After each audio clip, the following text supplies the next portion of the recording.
What's going on, everyone? My name is Sherwin, and in this video I want to discuss reasons to buy a Tesla and also reasons not to buy a Tesla. So I'm going to break it down into three different sections. So obviously the first section is reasons why you should go buy a Tesla, and then section number 2 is reasons why you should not buy a Tesla, and then section number 3, I guess, things that you should expect and maybe support the reasons why you should not buy a Tesla. Here we go. So number 1, this is not in any order, but I just have a list. So the first reason is saving money. So you should buy a Tesla to save money. And what I mean by that is it's cheaper to charge at superchargers comparatively to filling up your gas car. At least the way things are going on right now, it's cheaper. Even when the rates are fairly high, because in Tesla superchargers, some superchargers have different times where it's cheaper when everyone's asleep, and then during the day, it's more expensive. But even at the highest rate, it still is it's cheaper. It's cheaper than gas. So also, if you have solar panels at home, you can get into different electricity rates. So there's time of use and there's also prime. So depending on how you use it, you can save even more money if you can charge at home. If you want to see some real world examples, we've taken several road trips and I've done videos on them. So go check them out. I've documented the cost of supercharging, and I've also shared the distance, and I've compared them to gas vehicles. So go check those videos out if you haven't already. Okay, so number two is generally Teslas have low maintenance. I didn't say no maintenance. I'm saying it's low maintenance. So if someone out there tells you, oh man, get a Tesla, there's no maintenance, pass that doobie on the left hand side, right? Because they still require maintenance, but very minimum maintenance. So examples of maintenance would be tires. All cars have tires. You need to rotate them. You need to change them. You need to maintain them if they get damaged. So regardless of what vehicle you have, unless it's a flying vehicle, you have to maintain those tires. Now, this may not play into factor if you have like the Model Y Performance, the Model S, or the Model X refresh models, because all of those vehicles, as of January 2023, they all come with staggered wheels. And so staggered wheels means that they're different size tires. The tires on the back are wider than the tires on the front. If you go to Tesla, they're not gonna suggest rotating them. Instead, they want you to just do your alignment and just swap them out. But doing a little bit of research, you can rotate them across, and I'm working on a video about that. But yeah, so you can rotate them across, but there's some things you have to be aware of because of the staggered setup. So another thing you need to consider as far as maintenance is wipers, right? You'll be like, well, isn't that obvious? Yes, it is obvious, but again, people take the no maintenance thing literally. So you do have to maintain the wipers. In California, where I live, we hardly get any rain, although that's been untrue this past month. But you do have to replace wipers ever so often, as well as the wiper fluid.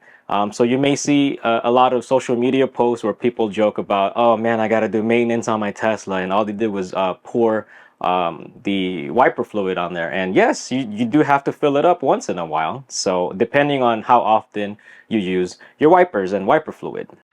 What you don't have to do is you don't have to do any oil changes, because there's no engine, there's no oil, right? There's no belt, so no timing belt, no fan belt, any belt. You don't need to change that. Now, depending on how you use your Tesla or how you drive your Tesla, there are brakes on the Tesla, but there's regen braking and what we call one pedal driving, where you don't really use the brakes too often. So because you don't use the brakes often, then there's not a lot of wear and tear on the brakes of Teslas. And so you also notice much cleaner wheels because there's no brake dust. But funny story, I did run into a Model 3 a few months ago, and I hear the brakes squeaking on it. Not the typical sound that you would hear maybe when it's after it rained or anything, but the usual squeaks you hear when you may need to change your brakes. So I'm not sure how that driver's been driving their vehicle, but man, that was just an odd thing to see, is squeaky brakes on a Tesla. So use that regen braking and use that one pedal driving, because it's wonderful. But generally you don't have to do any maintenance on the brakes. Back in 2019, when I first got my Tesla, the Model 3 long range, they had this BMS maintenance in their online documentation.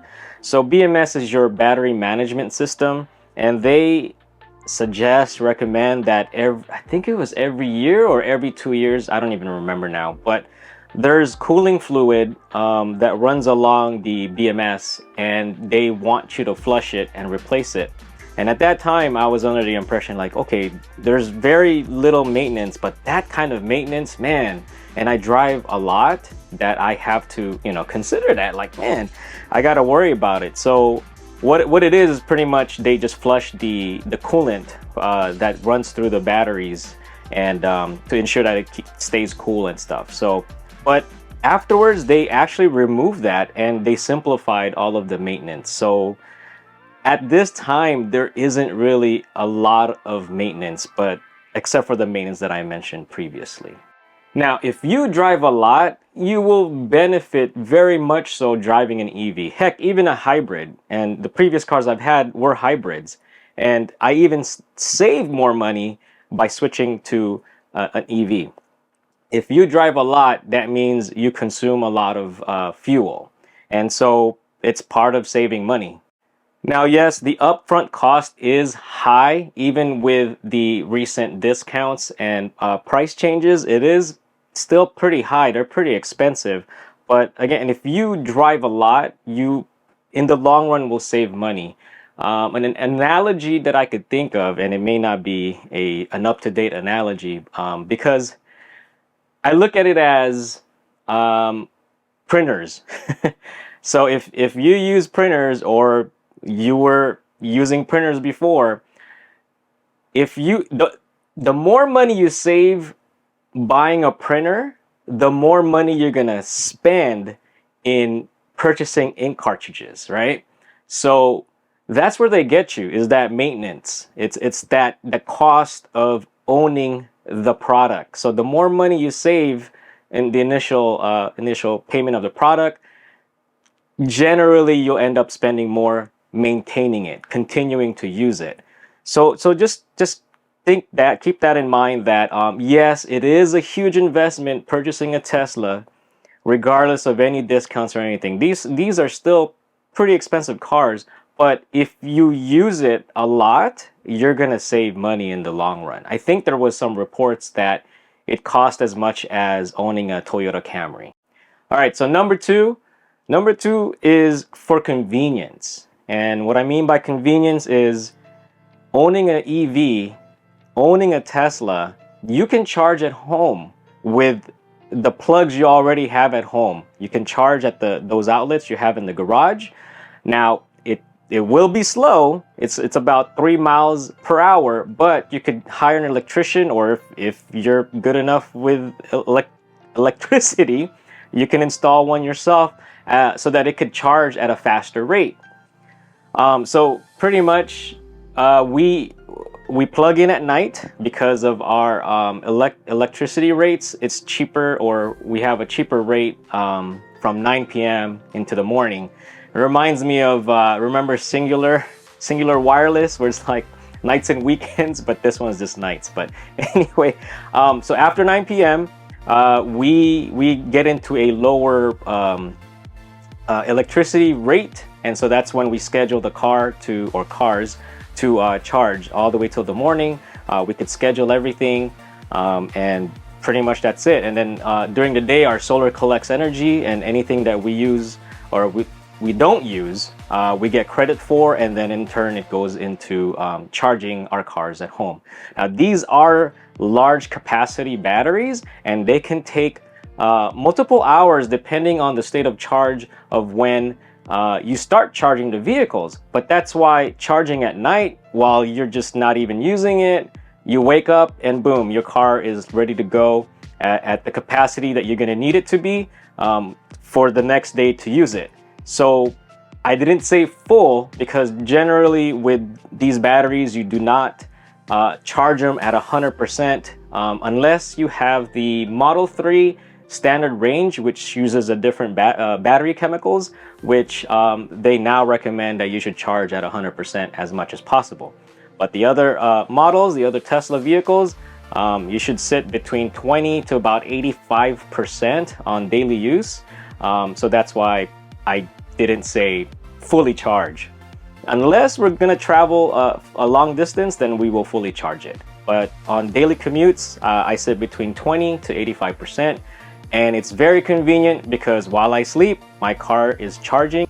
So part of the convenience also is that most issues are resolved over the air updates, the OTA updates. So you may be seeing things like Tesla, 100,000 Tesla vehicles are recalled. And so it's not the traditional recall that you hear with other vehicles where you have to bring it into the dealership and they fix it. For the most part, a lot of the issues can be fixed with software updates, which will be sent to your car as long as you're connected to Wi-Fi. And it'll download. Again, you could schedule it just like charging the battery. You could schedule it at night when you're not using it, because it does take a good 20 plus minutes or so. Our Model Y, it says it estimates about 20 to 25 minutes. Our Model X, like 50 minutes. So just schedule that in the middle of the night. It's gonna keep bugging you until you update it. It's not gonna forcefully, apply those updates. You have to pretty much accept the update and schedule it. Do not do these updates when you're out and about and you're not at home. Actually, you probably can't anyway, because you need Wi-Fi to do it. So the next thing with convenience is low maintenance. As I mentioned in the first reason with saving money, low maintenance. And why does that fall under convenience? Well, if you rarely need to do maintenance, then you don't have to go to the dealership. You don't have to add these to-dos on your daily to-do list. So very low maintenance. How often do you have to replace your tires? How often do you have to rotate your tires? How often do you need to replace your wipers? How often do you need to refill, your wiper fluid? No changing oils. So it doesn't even matter if you drive long distances.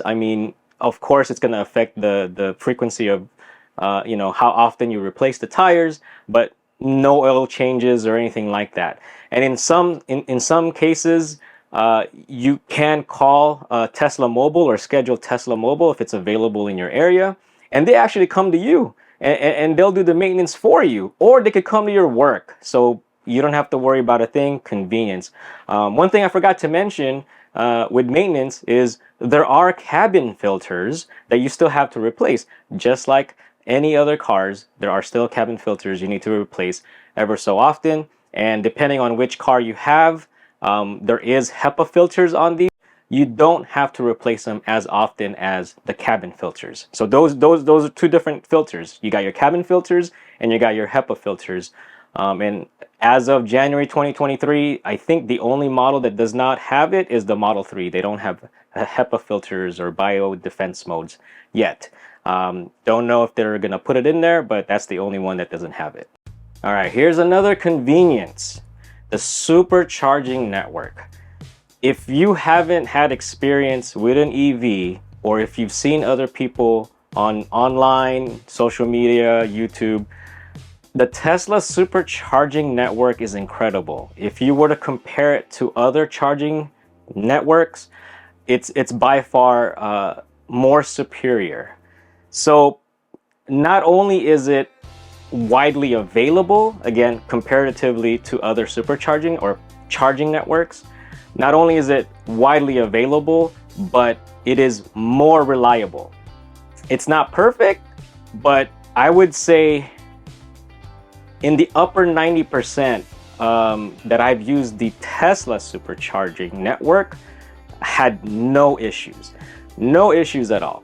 Each charging location has a good number of charging stations, and it's really easy to use. You pretty much just plug in the car and go back in your car or go and run your errands, because it's a seamless integration with the car. That's one of the benefits of having a company control all of the products. So, but I'm not going to get into that argument, but that's one of the advantages, is they can control everything that's on that car, including the simplicity of using the features of the car.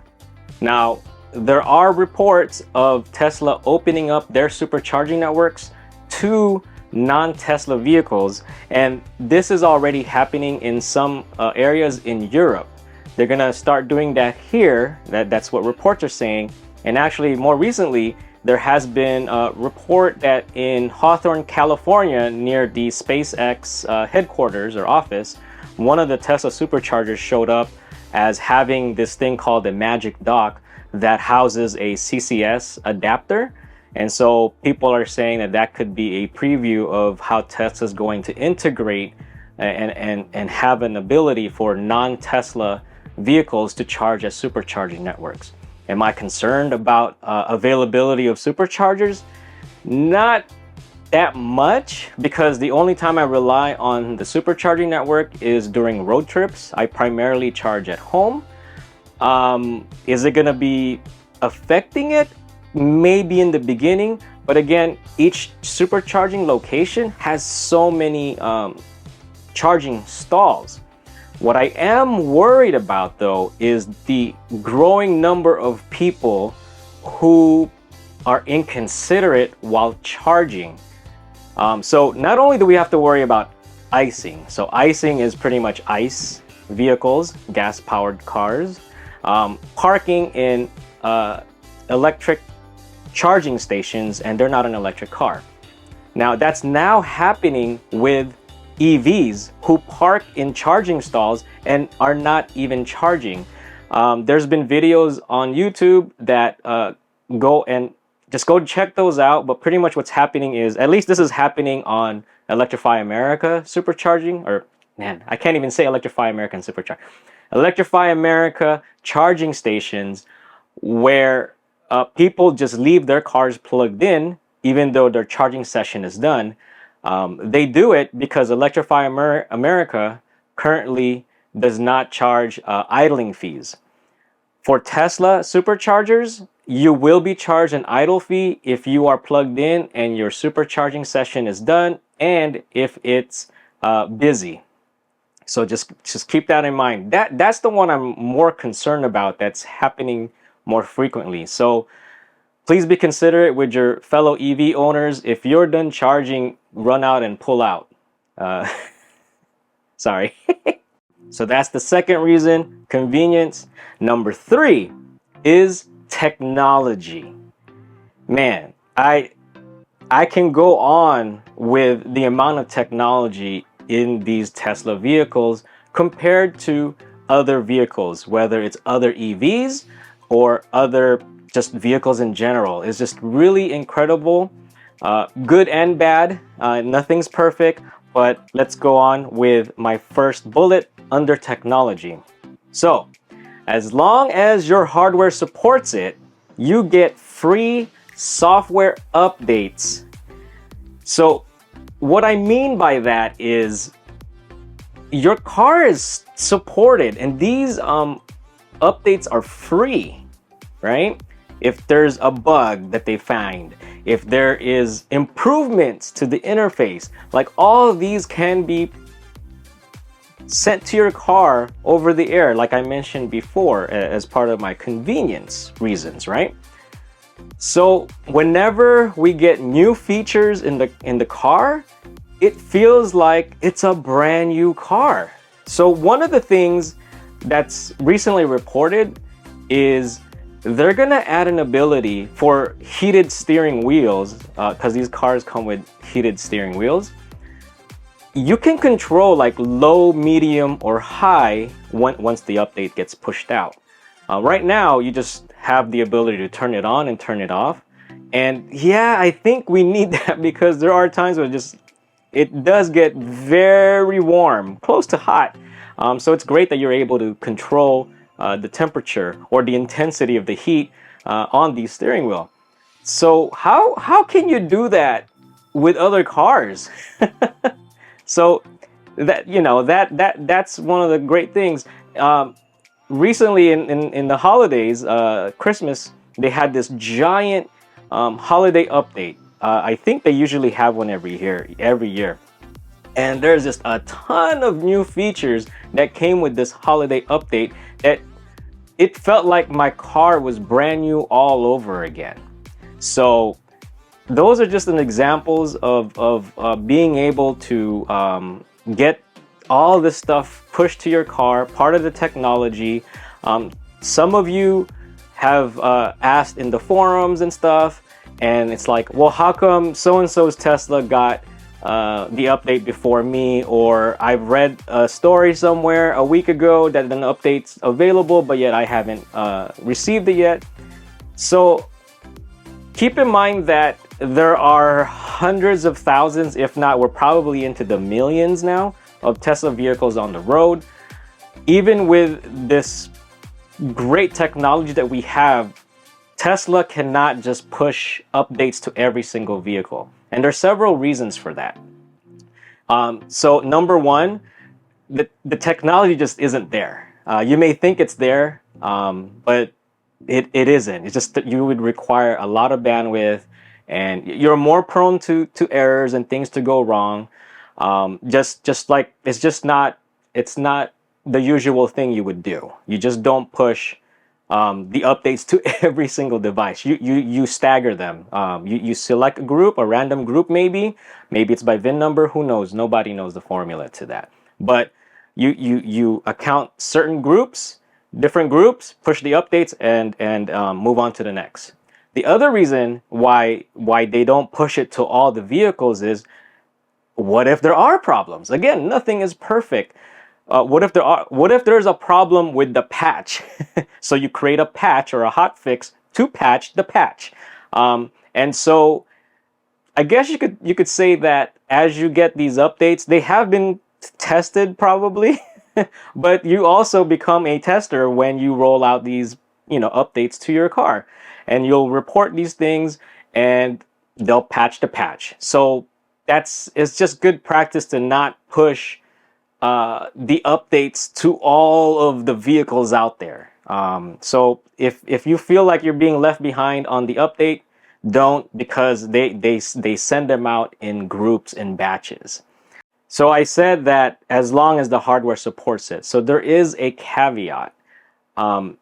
As long as your car has the hardware to support the update, it will do it. If you are an iPhone user or owner, you could probably tell that you usually get your iOS updates, until you're maybe 4 or 5 generations behind, and it no longer can support it. And it's probably the hardware is just too old, or the hardware that you have is incapable of doing it. Android users, arguably, the only way you can get an update is buy a new phone whenever you want an update, generally speaking, right? So with Tesla, it works the same way. As long as the car has the hardware to support the update, you will get the update. One example that I have is, I believe the autopilot computer, they have different versions. So there's like hardware 1, hardware 2. Currently in January 2023, we're on hardware 3, and then there's new reports of hardware 4.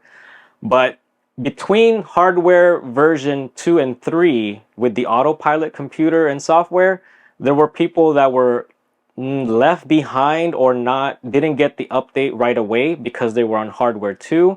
And there were some reports that they either got the hardware modification upgrade for free, or in some cases you may have to pay extra for it.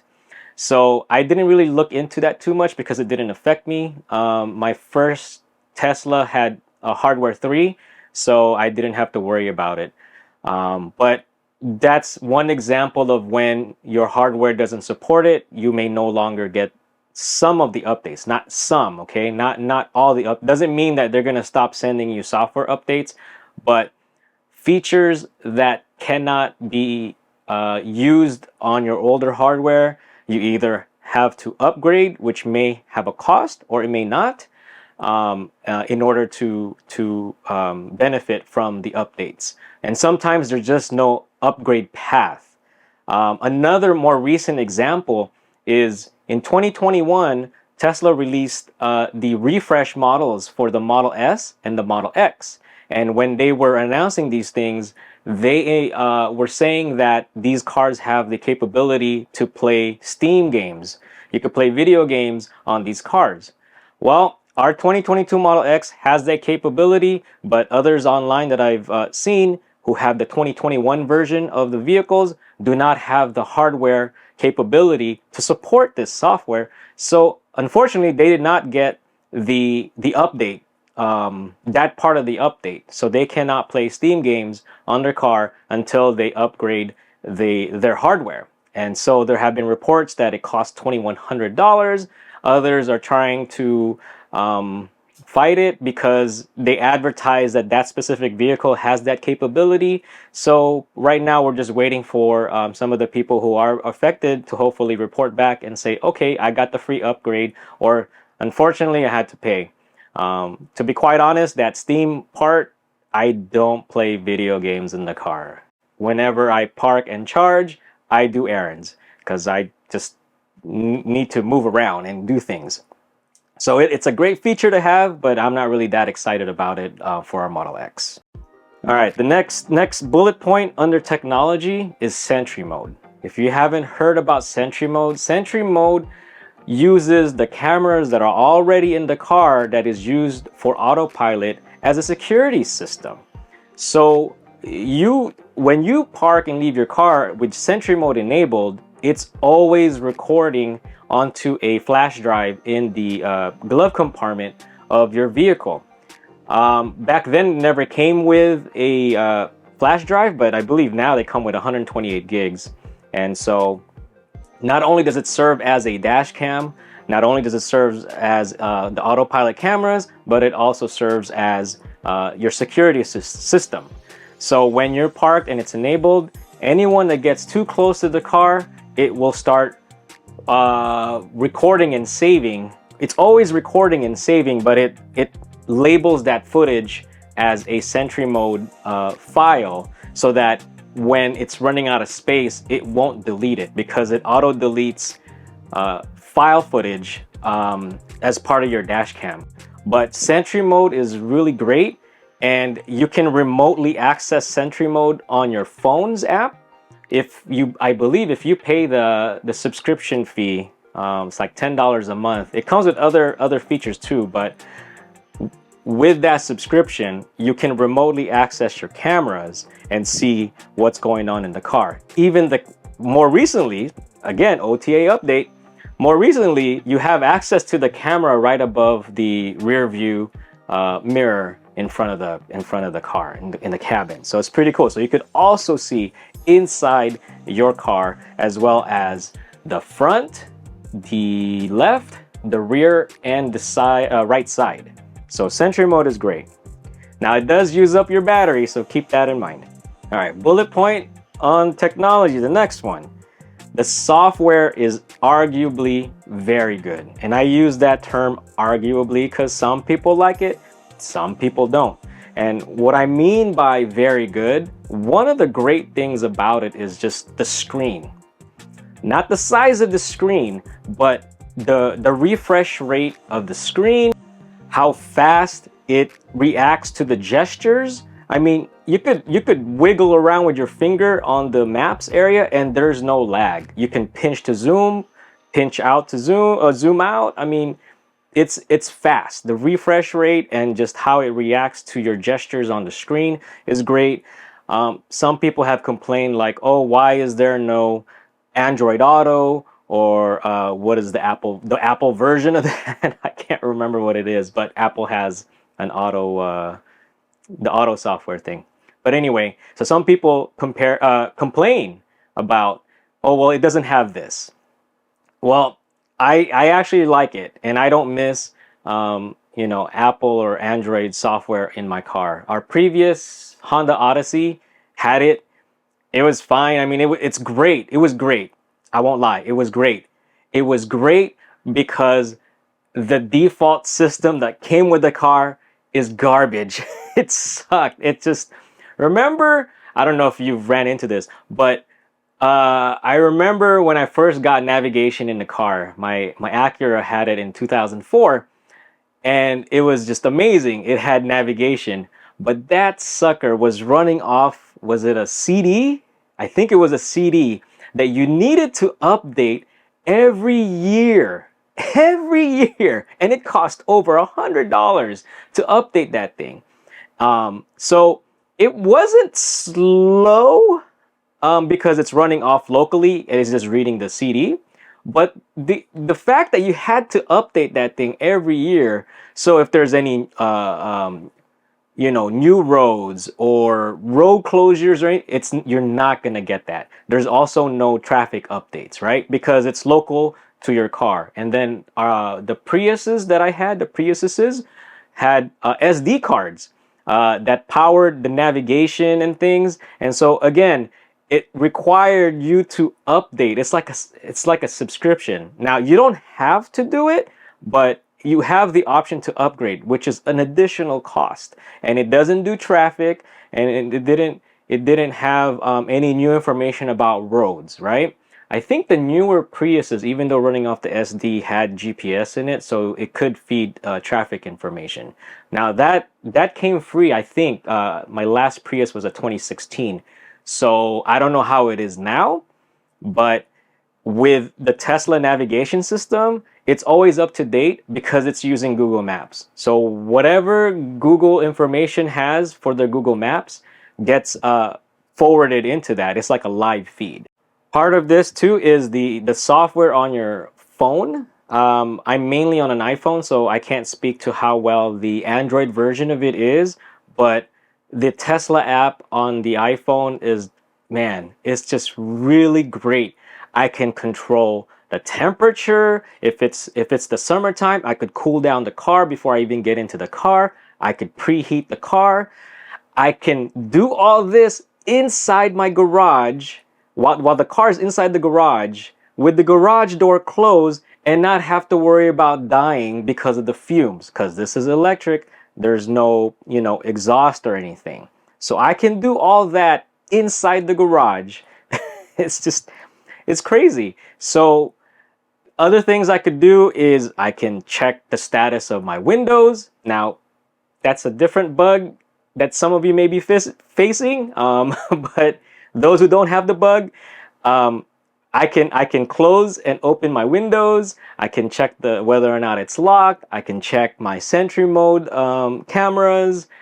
There are just so many things that you can do on the Tesla app.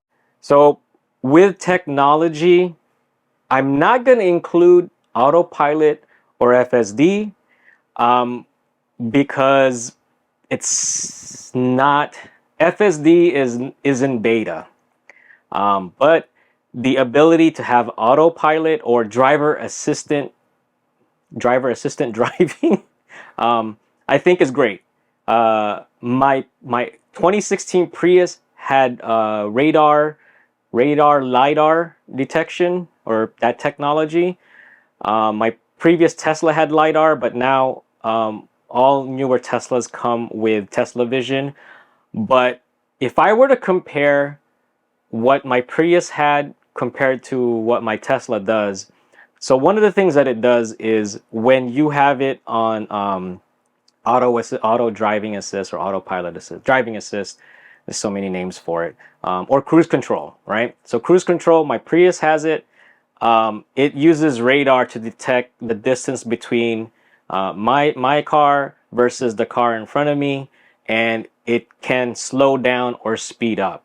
Now, with the Prius that I had, you cannot engage it. You cannot enable this feature unless you are traveling, I believe, more than 25 miles an hour. Now, with our Tesla, we can engage driver assist mode like right from the get-go at 0 miles an hour, as long as there's a steering wheel logo on top of the car. You can use it there. So it's not available everywhere, and it's mainly on the freeway unless you have the full self-driving beta, and you could use it on the streets. But on the freeway / highway, for the most part, 90 to 95% of the places I've traversed through the roads, on the freeway, highway, I can enable this feature. And one thing I can tell you is that my Prius was very aggressive at braking. Whoo! That sucker will just brake hard when it detects that the car in front of me was getting close.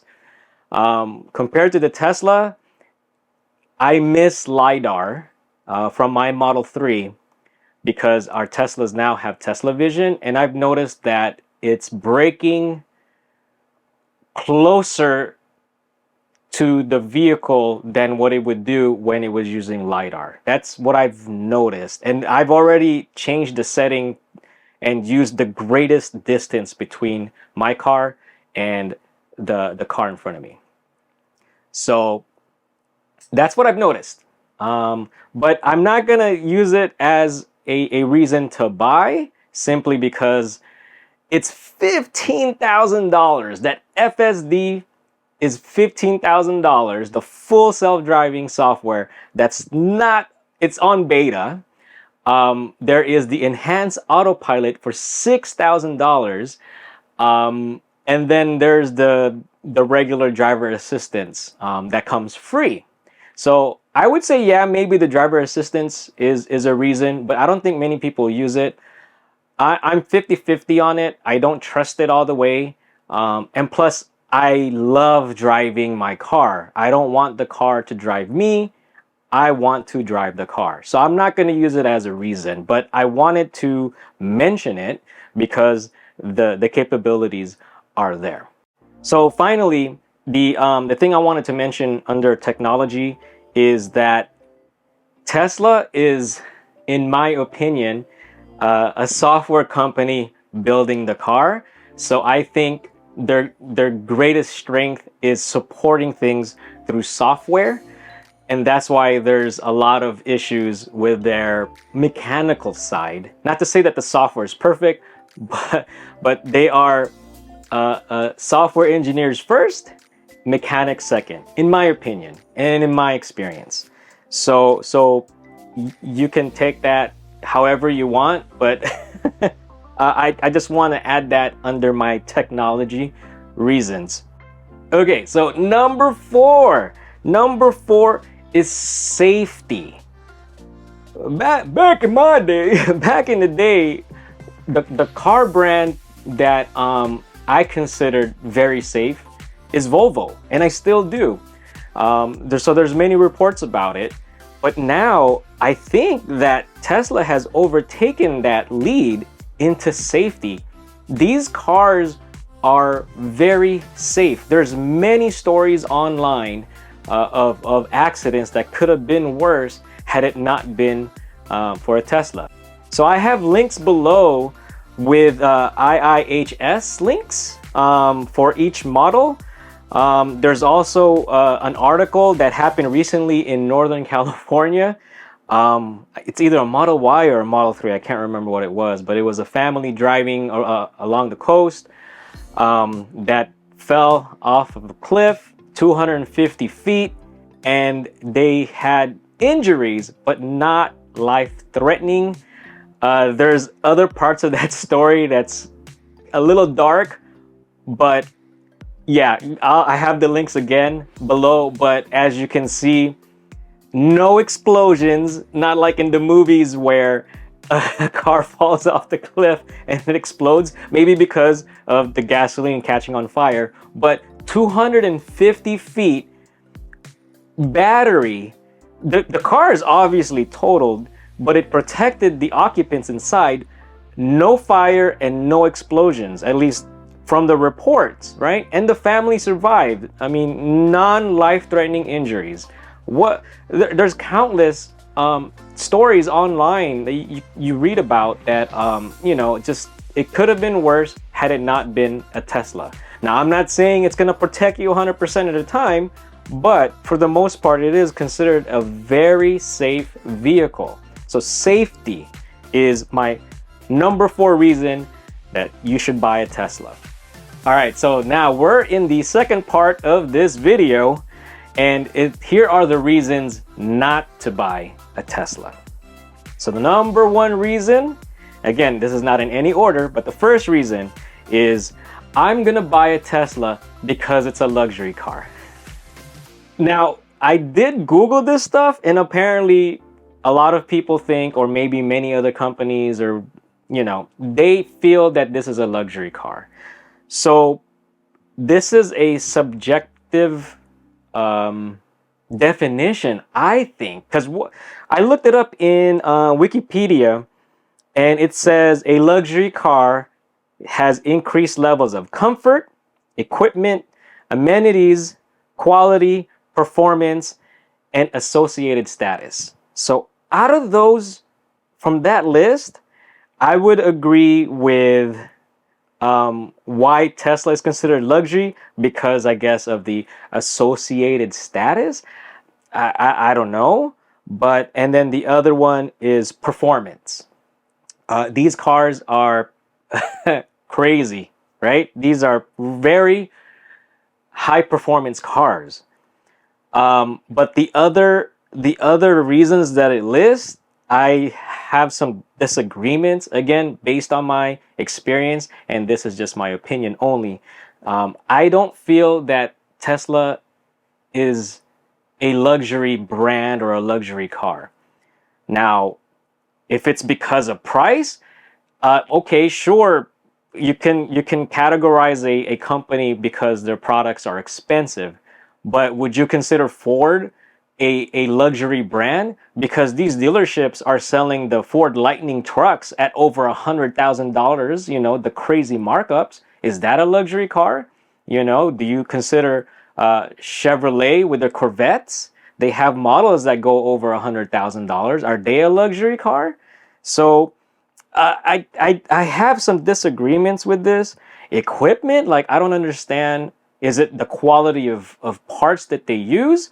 Because if we're going to talk about quality, I have a playlist of issues that I've had with our Model X. With just 4 months of ownership, the number of quality issues that we've had. So that's why I cannot agree that this is a luxury car. Except unless you want to look at it as associated status, which I don't really get, because again, if you go back to my previous list, one of the main reasons why I bought a Tesla is to save money, not to spend money. So I don't know why you would consider it as a luxury based on price. Yeah, that list, I have to disagree. But again, definition of luxury is subjective. I don't know how you define what a luxury car is. But if you were to ask me, I've shared previously that I've owned, the only luxury car I've ever owned is my Acura TL back in 2004. And I felt that was a luxury car. Not only was it a quality car, I didn't have much issues with it. I did have some rattles, but they were able to fix it. But just when I go into the service center, whenever I needed to get oil changes and stuff, my goodness, the attention to detail, how they treated me, the service rep knew me, we became good friends. I mean, I wouldn't invite him to dinner or anything or gatherings, but I felt special. I felt a customized service experience. Every time I go in there, it's like I'm not just going through like as another customer who owns an Acura. So the feeling that I got during the service visit was customized. I felt very special. Yeah, so yeah. So to me, that gives that luxury vibe, right? And with my Teslas, I don't get that. When I go to the service center, I'm not saying that every visit is bad, but I would say it's close. The good visits, to the service center, I would say is close to what I remember with going to an Acura dealership and going into Acura service. It's getting there, but to say that it's a luxury car, I'm gonna have to disagree. And there was even a report that said that Tesla overtook BMW as the #1 luxury car selling vehicle thing. So I'm gonna link that story down below. But again, I don't, at this point, from experience and in my opinion, I do not feel that Tesla is a luxury car. So I would not buy a Tesla because it is considered a luxury car. Number 2 on why you should not buy a Tesla. Number 2 reason, right? The second reason is for performance. Yes, these cars are amazing. The performance that you get from these cars, oh my goodness.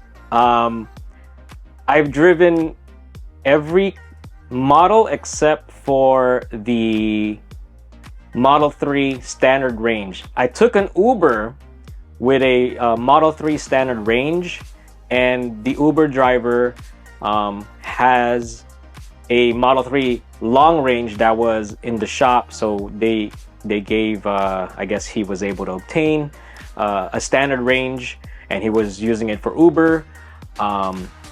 And we were talking, and he's like, yeah, this is not how my long range is, but check this out. So he accelerated. So in the standard range Model 3, that jump when you push the accelerator is very similar to the other models, the long range, the performance, and all that. I'm not going to compare it to the Model S or the Model X, but comparatively within the Model 3, the long range and performance, and then long range Y and performance. So that jump, that initial jump is very similar. Like you would think you're in a long range, but a second later or a second and a half later, it's gone. It's gone. Like you're like, ooh, what happened? So that was my only experience with the standard range Model 3. Not to say that it's not a fast car, but long range and performance versions of the 3 and Y are, yes, these suckers are, my goodness. Now we have a Model X long range, not the Plaid, but I've messed around with what we call insane mode.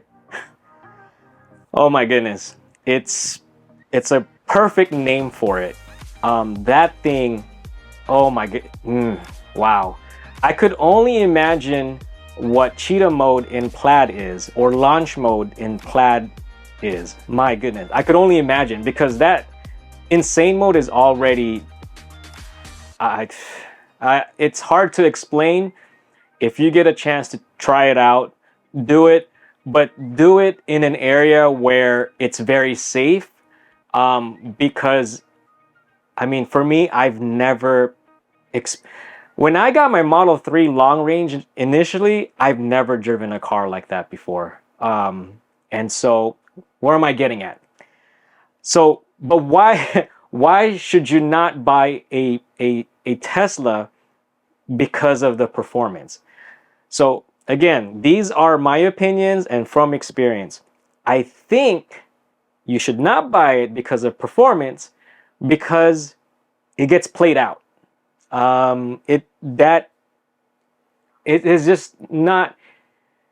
You get tired of it. Not in a bad way, but it's kind of like you've fulfilled maybe the curiosity or the experience. Not to say that, you know, ever so often I feel the need for speed, right? But it's not as like how when it was new to me that I would just, you know, experiment a little bit, but in a safe area. But once you get it out of your system, you just drive normal because you're after that efficiency. So it's kind of like, man, I'm gonna burn through a lot of kilowatts by doing this.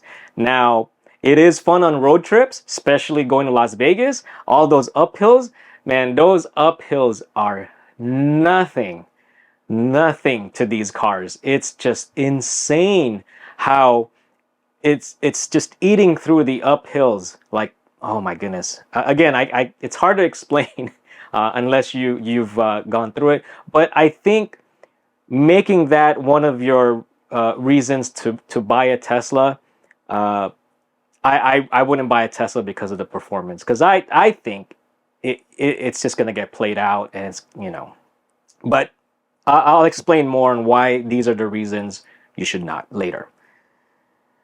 So number 3 on why you should not buy a Tesla is because so-and-so has one. If they got one, I should get one too. If they could afford one, I should have one too. Now, this doesn't apply to just Tesla, but in general, you shouldn't do that.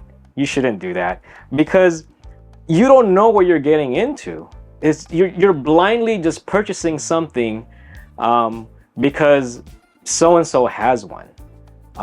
So yeah, I think that's just a wrong way to purchase something. It's like you're just blindly purchasing something because you don't want to be one-upped by so-and-so, right? I mean, it's pretty obvious. So I want to put that in there because I've spoken with people, and it seemed like that was the reason why they bought it, and now they're just unhappy with the purchase. So don't do that. Number 4 on why you should not buy a Tesla is you can't change that mindset. What do I mean by mindset? You can't see yourself like accepting what comes with an electric vehicle, with a Tesla. So some of the questions that were asked to me were things like, well, if I run out of gas, then I can just get a container and walk through go to a gas station, fill it up, and refill my gas. You can't do that with with an EV, with a Tesla. If I run out of charge, I can't just walk and get like a rechargeable battery and plug it. Okay, so my answer to that, my response to that is, what kind of, I'm sorry if you get offended by this, but what kind of a driver, a vehicle owner are you if you drive your car to a point that you're gonna run out of gas, you're gonna run out of fuel, you're gonna run out of energy, and put you in a situation where you would have to walk to get a refill? Yes, there is an argument about availability of gas stations, convenience of a gas stations, I guess, but why put yourself in that predicament where it's like, does your gas gauges don't work? Like, are you just irresponsible? Again, I don't want to offend people, but look, let's be real here, right? Why go through that predicament? Because if it's an equipment issue, equipment failure, where your gas needles and stuff don't work, you're not gonna get that with a Tesla. You're not gonna get that with the EV. For the most part, it's gonna let you know when you're running low. So plan ahead. So I don't get what that reason is, but if that's the reason that's preventing you from buying one, you're not in that mindset, let alone to even own a car. Some of us have predicaments or whatever, and I don't know how to explain it, but sorry. that you would run out of gas. But it's just that's just not a good enough reason, I guess. But you shouldn't buy one if that's one of the things you worry about is if I run out of charge, I can't just walk to a charging station, fill up a container, and then take it. You, so the next the next one on my list is what if the battery breaks, right? Okay, well, let's replace the word battery with engine, right? Because one of the reasons why this is always asked is, well, what if because the battery is expensive? Oh, heck yeah, these batteries are expensive, but aren't engines also expensive?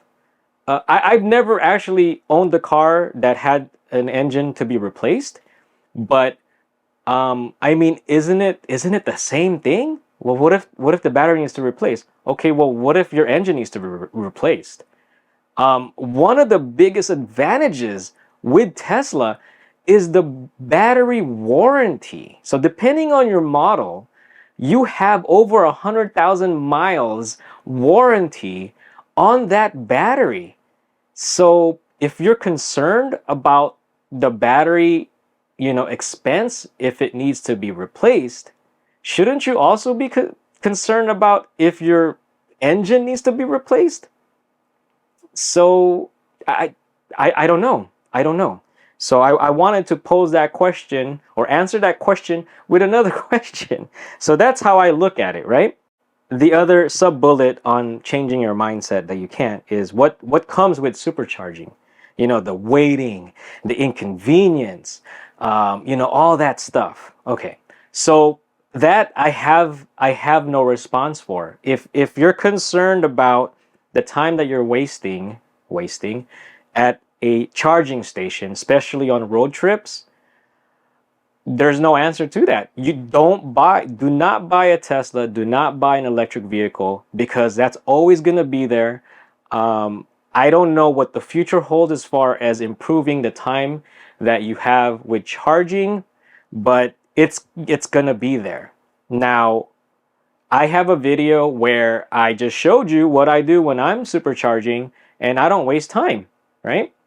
So I use that time to run errands. I plan things out so that way I don't lose time. I find superchargers that are conveniently located with other things to do, where there's restaurants and stuff, right? So in previous videos, I've also explained that these road trips where I have to go supercharge is a blessing because it breaks up these long trips. In my situation, I never realized how much toll my mental health takes by driving these long distances.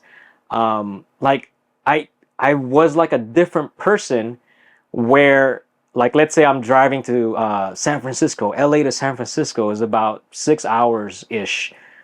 And for the most part, you could probably, no, our minivan needed one stop at the gas station. But like 3 or 4 hours straight, man,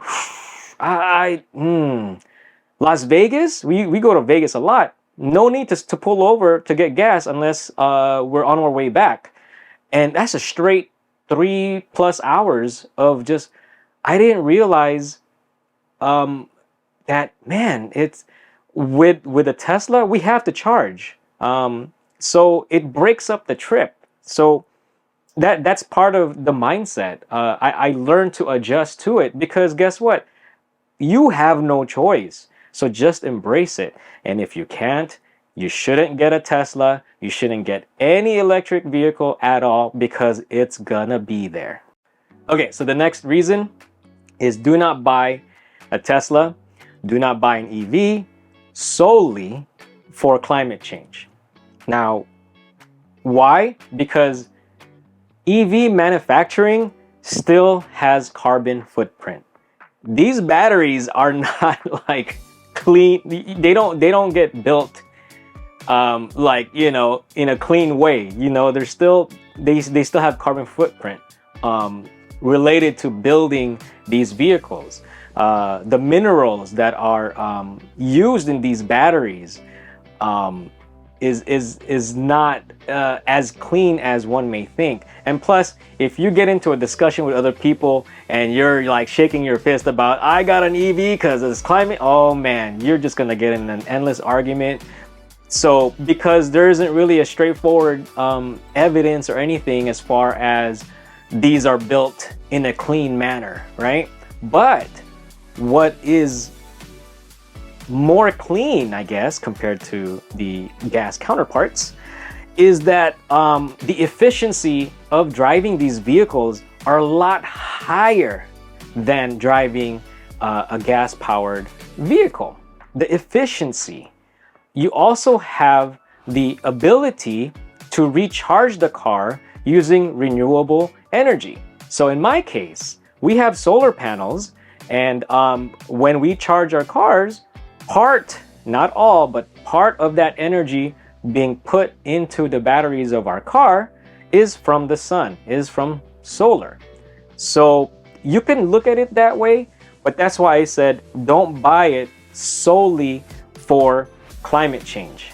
Even if you go to a supercharger or a charging stations, many of these charging stations they don't have solar panels, so you're still pulling from the grid, and the grid is probably you're using coal to generate electricity.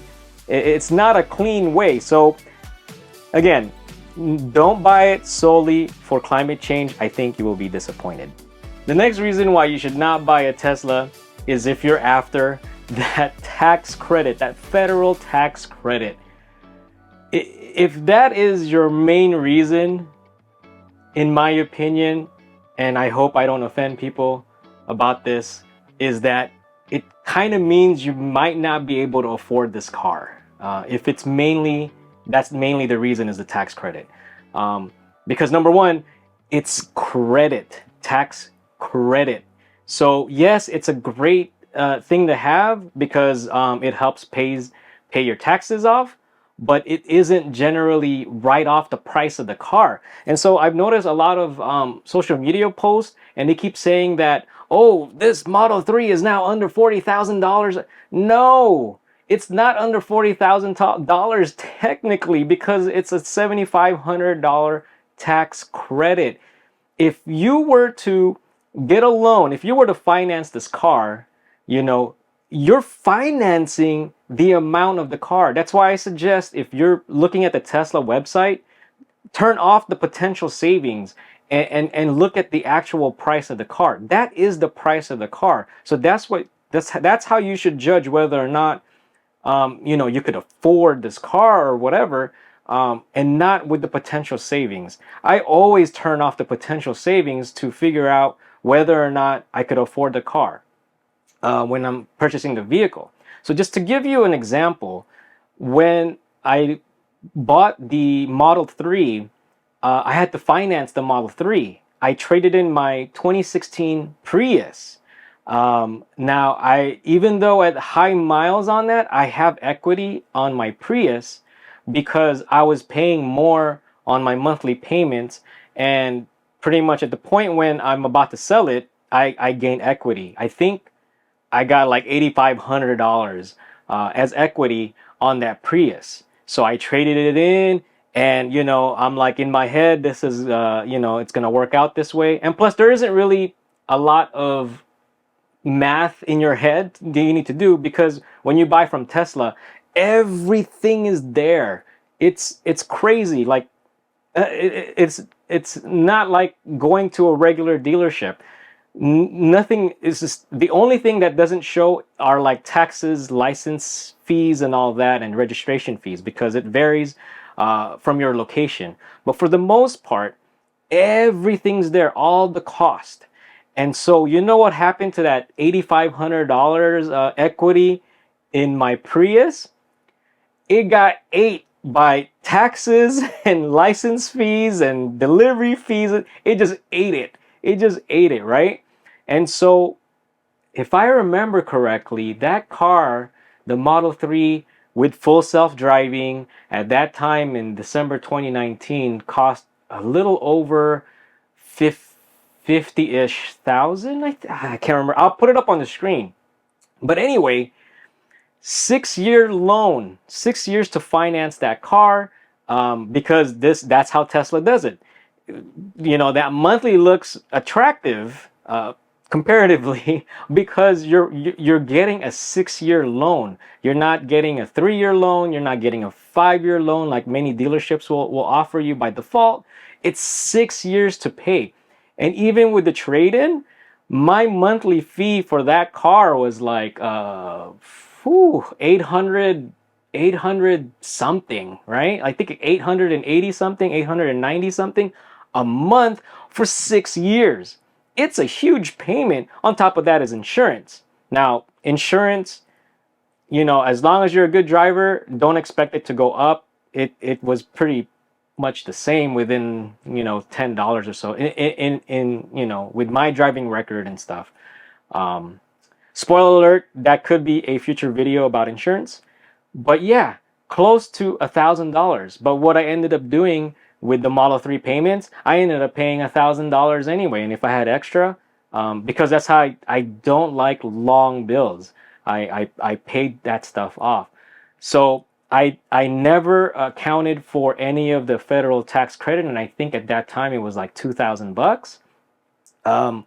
What considered me purchasing it even more so is just my Prius payments was, I think I was doing 500, maybe 600. Again, I have a tendency to overpay my monthly bills because I don't like bills. And so the amount of gas that I had to pay monthly for the Prius, it equaled out to be a monthly payment for that car. So that's how I justified the cost. I never considered the federal tax credit because, number one, it's a credit and it's great because we usually have to pay at the end of the year. And number two, it kind of hides the actual cost of ownership or the monthly payment. Not even hide, but it makes you think like this car is cheaper than what you actually think it is. Man, again, these cars have reduced in price, but these cars are still, it's still up there in cost. So don't get caught up with all these social media posts and stuff. Just know what you're getting into. It is not only a commitment, a different commitment in terms of owning the vehicle, but man, these are higher amount of payments unless you're already used to close to $1,000 a month. But yeah, so but the Model 3 was the only Model 3 we financed, and fortunately, we don't have car payments on the next 3 Teslas. So, but if you're not in that situation, man, do not buy a Tesla if the biggest reason is you have a tax credit. So that's section 2 of why. And now you're going to be wondering, though, why are those the reasons you should not buy, right? And I've kind of mentioned it a little bit. The reasons why those are the reason the reason why you should not buy a Tesla with what I've shared is because you will be disappointed. You will be disappointed if you buy a Tesla with those reasons that I've given to you in the second part of this video. You will be disappointed, guaranteed. And again, this is based on experience. This is based on discussions I've had with many of my friends who either own the Tesla, owns a Tesla, or planned on getting an EV. Very interesting discussions, and this is why I was able to compile a lot of this stuff, and this is why this video has been going on for a very long period. But I wanted to address many different things in this video, and that's basically it. You will be disappointed. Your expectations will not be met because those were the wrong reasons that you chose, in my opinion, right? And so the other thing too is, generally speaking, cars are a depreciating asset, so that even adds on to more of the disappointment, right? But in my case, the reasons why you should buy a Tesla, the reason why I selected those things is those are the reasons I always point to when I have to go to the service center and, you know, have a bad experience with the service center. I have to go and charge for 45 minutes to an hour during road trips, even though I find ways, our family find ways to, you know, spend time, you know, more productively. But those are the reasons why, what I point to, right? That's why it doesn't really affect me. The quality control of these cars is inconsistent. But again, those are the reasons I point to, despite having issues with the cars. Those are the, and finally, it's like, I don't want to go to the gas station anymore. I don't. I still have to, because we have a delivery car for the business. Sometimes our drivers forget to fill up, so I have to go and fill up. But not having to go to a gas station, I don't think I put that in here, but I wanted to an honorary mention. Not going to the gas station, getting out of the car and pumping gas, and yeah, it's faster. Oh hell yeah, it's a lot faster. But I don't buy lotto tickets anymore, so I save money there. I don't buy junk food anymore, so I save money there because I don't go to gas stations as much. But at the same time, I spend more money because these superchargers are by coffee shops and by other restaurants, so I end up eating as well. So maybe it's just a toss-up, but I just don't like going to the gas stations anymore. So that's really about it. What do you think about my list? Do you agree with the reasons that I have given? Again, this is just an opinion of mine based on experiences, based on discussions with some of my friends, my family, some of you on the comment sections. These are great. Like, these are great conversations to have. Yeah, those are it. Those are it. If I missed any, or if you have more things to add, please let me know in the comments below. Maybe I'll do another video about it and add on to this list. Man, this shirt, shout out to my twin brother from another mother, Erwin. He gave me this shirt and another shirt for my Christmas and birthday present. So thank you, shout out to you. You may see him in a video I recorded and uploaded a few months ago where he went to the Subaru dealership and I rescued him because he was bored. Go check that out if you haven't. But thank you, Erwin, for hooking me up with a shirt. Thank you for watching this video. I know it's long. I thank you for your time. Please let me know what you think. If you haven't subscribed, please go ahead and subscribe. If you liked the video, if you have any suggestions, please let me know. Click that like button. I appreciate it. And I'll see you on the next one.